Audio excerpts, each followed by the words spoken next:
The next thing that we want to talk about is a specific thing about cloud architecture, which is a big topic these days because so many cloud providers, so many cloud products, and so many people wanting to go into the cloud. So you wrote this book, Cloud Strategy. I read it. I love it a lot because there are a lot of humors as well inside the book, I have to say. So when we talk about cloud strategy, right? I mean, almost these days, everyone is familiar with the cloud, but what is the definition of cloud from your point of view? Yeah, and thanks for reading the book. And yes, I feel that books with technical depth don't have to be boring. So I always inject a little bit of humor. And in the end, reality writes the best story. So I think all the funny parts are taken from well-disguised customer conversations and customer engagement. In the book, and generally, I shy away from having this one sentence definition of what cloud is. You end up with these like very academic, weird things that try to put as many buzzwords in a single sentence. What I rather try to do is show the different aspects of cloud. And one aspect is, of course, where does your stuff run and where does your data reside? We don't need to say too much about this. Everybody talks about on-premises versus in the cloud. That is probably, I would say, the overemphasized aspect for many reasons, right? Because on-premises often also not actually your premises. It's often outsourced, run by a third party. So there are a lot of thoughts about the location, but that would be the first aspect that comes to many people's minds. What's more interesting to me when we talk about the cloud is a change in operating model. It's really redefining the interface you're having with your IT. That's why I always say cloud isn't IT procurement. It's not something you buy. It's not like a CRM kind of system or like a database. It is really on a lifestyle change. Because in the old terms, the way you deal with the IT is you file a ticket, you make a request, things take some time. Transparency is a little bit limited. Once you order something, you're usually stuck with it for many years until it's depreciated, right? That is what the interface into your IT looked like. And of course, cloud operating model turns that completely on its head. You can have stuff whenever you want it. You can dispose of it whenever you want it. You can recreate it.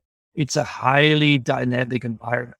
We talked about before that the traditional definitions of architecture, they ignore uncertainty, right? They have this idea that everything is predefined. And I think this translates extremely well into cloud. If everything is stable and static and well known, then cloud is probably just a little bit more efficient way to run the infrastructure. Yes, and you will save some costs, but largely it's same old thing and a little bit better packaging at slightly lower cost. However, once you assume that you don't know everything, that you live in an uncertain world, that architecture options are valuable to you, that there's a lot of change and a lot of uncertainty, that's when the cloud operating model really changes the way your organization can operate. And I like that aspect of cloud computing much better. I really love your definition about it's really about lifestyle change for your IT. And it's an operating model, not just procuring things like buying software or buying hardware where traditionally we are all accustomed to. So can you explain a little bit, why do you think a lifestyle change is more a proper term rather than a procurement? Yes, and the first question should probably be, why do you want or need a lifestyle change, right? Because if it could be just simple procurement, it'll probably make your life a lot easier. Almost every customer I talk with, the procurement part of them is relatively easy. But then in the end, they're in the middle of a giant transformation. And the transformation, of course, is closely related to the lifestyle change. Now, the reason you want to have the lifestyle change is because your environment has changed. And that has to do with pace and it has to do with uncertainty. In the old days, when things were moving relatively slowly, both from a business environment as well as from a technical environment, things were just like you can buy 3 different brands of servers and that's about that. So in terms of runtime environment, it was really, okay, you put it on VMware and that was it. There wasn't so much evolution. There wasn't so much going on. And the business environment was also much more predictable.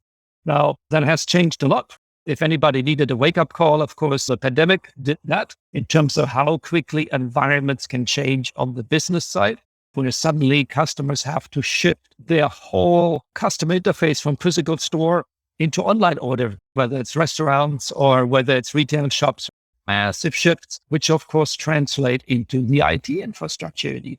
Customers where it used to be sort of 90% supporting physical in-store commerce or maybe 10% e-commerce, and then in a matter of a couple of weeks, that actually flipped. So talk about scaling and scaling up and also scaling down, getting rid of the cost for the stuff that's not needed as much anymore, reacting to this. And I think that's why you want the lifestyle change. I call this the transition from the economies of scale to the economies of speed. The economies of scale is you build something and then you get the return on investment, right? The bigger you are and the longer you can run this thing, the better your return on investment is. And that works well if things are steady. The economies of speed are much more about learning quickly, having constant change, being able to listen, being able to course correct, being agile, if you like that word. Those are the new ways that business runs. And the cloud is a natural fit for that kind of way of running business. If you're always moving, if you're course correcting, if you're changing, that's when the benefits of the cloud really come to bear. And you coined the term as like cloud thinks in first derivative in terms of economies of scale versus economies of speed, right? Correct. Like when the first derivative is zero, things in the steady state, cloud is nice, but it's not going to really change the whole way you think about the idea. When the first derivative is not zero, if things are changing and they're changing rapidly, that's when the cloud operating model, the part that we said of the cloud, that's much more interesting. That's when that really comes to bear. Sometimes instead of return on investment, you should think about return on agility. What is my return on having the ability to react quickly if something changes? If you want to look at it mathematically, that is really the first derivative. And all these are really interesting to me because when I used to work with a lot of cloud customers as well, a lot of people in the IT industries, a lot of them actually, their motivation or incentives moving to the cloud is actually to save.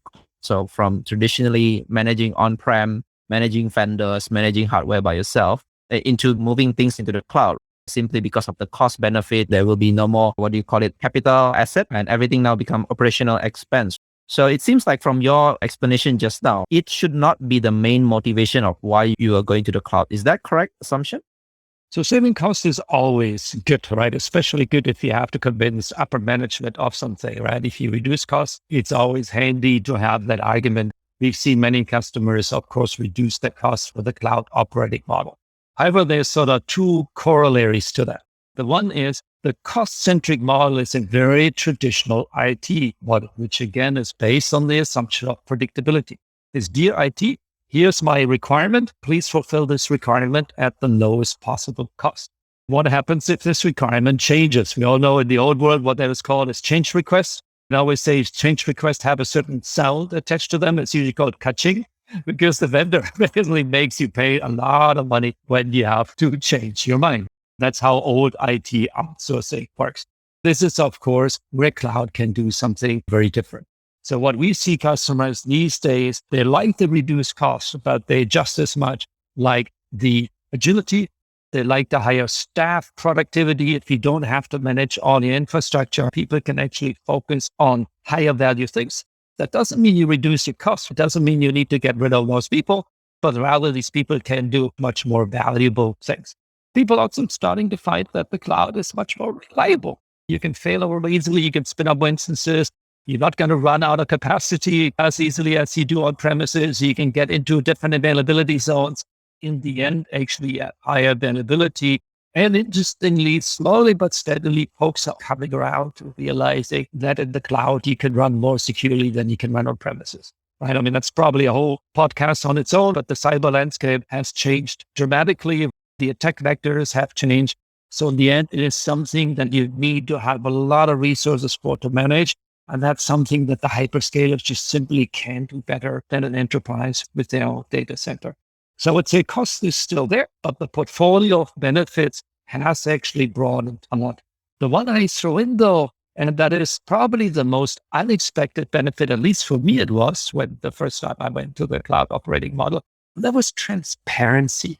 We don't like to talk about it so much because which CIO wants to admit that the IT is intransparent, but yeah, go to any IT executive and say, well, tell me like how many servers do you have? How many of those are production versus staging? What's the utilization? What application runs on it? Who's the owner? When was the last push of an application update? What's the patch level? And basically you get a 3-month project that basically gives you the wrong answer. So that's what IT looks like. And there's no shame because everybody looks equally bad.